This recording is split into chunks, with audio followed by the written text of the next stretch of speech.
Tinawag ng Partido Demokratiko Pilipino o PDP na political stunt ang mga reklamong inihain sa Ombudsman laban kay Vice President Sara Duterte. Si Almar Forzuelo magbabalita. Daan-daang files ng reklamo laban kay Vice President Sara Duterte dumating na sa Ombudsman araw ng Biyernes, Desyembre 12 taong 2025. Inirereklamo ng mga civil society leader si VP Sara at 15 pang individual dahil sa umano'y maling paggamit ng 613.5 million pesos na confidential funds. Kabilang sa mga ipinaparatang ang plunder, bribery, malversation at graft.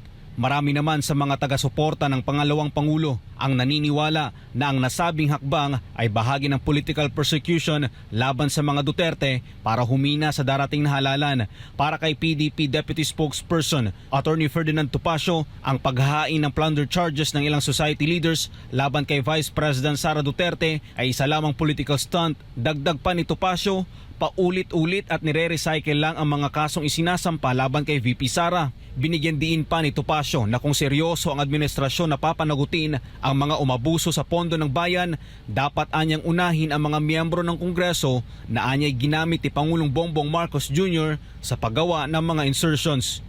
Para sa Diyos sa Pilipinas, kung Mahal Almar Forzuelo, SMNI News.